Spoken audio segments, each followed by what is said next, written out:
শুক্রবার সারা দেশের শিক্ষা প্রতিষ্ঠানে বিক্ষোভ কর্মসূচি পালন করবে কোটা সংস্কার আন্দোলনকারীরা।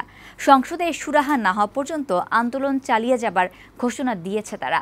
আন্দোলনের 10ম দিন শাহবাগে এই ঘোষণা দেয় বৈষম্য বিরোধী ছাত্র আন্দোলন। এদিন বিকেল থেকে শাহবাগে অবস্থান নিয়ে তারা কোটা সংস্কারের দাবিতে বিক্ষোভ করে। বিস্তারিত জানাচ্ছেন তারেক শিকদার। এভাবে পুলিশের ব্যারিকেড ভেঙে বিক্ষোভ মিছিল নিয়ে শাহবাগ মোড়ে অবস্থান নেয় আন্দোলনকারী শিক্ষার্থীরা। এ সময় সরকারি চাকরিতে কোটা সংস্কারের দাবিতে স্লোগান দিতে থাকে তারা।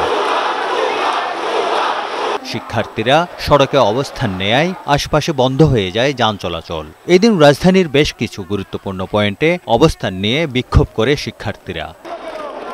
এর আগে সরকারি চাকরিতে সব গ্রেডে অযৌক্তিক ও বৈষম্যমূলক কোটা সংস্কারের এক দফা দাবির আন্দোলনে আন্দোলনরত শিক্ষার্থীরা ঢাকা বিশ্ববিদ্যালয় থেকে মিছিল নিয়ে শাহবাগের দিকে অগ্রসর হলে পুলিশের বাধার মুখে পড়ে। মূল দাবি হচ্ছে নির্বাহী বিভাগের কাছে যেন ছাত্ররা আর বেশি দিন রাজপথে থাকতে না হয়, আমাদের এক দফা দাবি মেনে নেওয়া হোক। আইন প্রণয়ন করে পাস না করা পর্যন্ত আমরা রাজপথে আছি, থাকবো।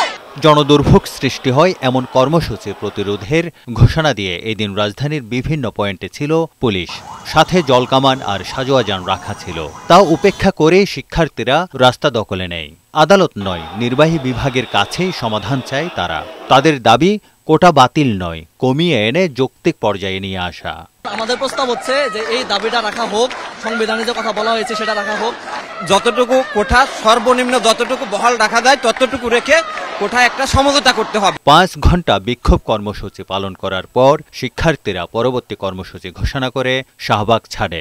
আমাদের যে এক দফা দাবি 5% কোটা অনগ্রসর জনগোষ্ঠীর জন্য রেখে বাকিটা মেধাভিত্তিকভাবে নিয়োগ দিতে হবে এবং আইন পাস করতে হবে। এই এক দফা দাবি সহ সারা দেশে যে হামলা করা হয়েছে, বাধা দেওয়া হয়েছে এবং যারা বাধা দিয়েছে তাদের বিচারের দাবিতে আগামীকাল বিকাল 4টায় সারা দেশের সকল ক্যাম্পাসে বিক্ষোভ মিছিল ও সমাবেশ অনুষ্ঠিত হবে।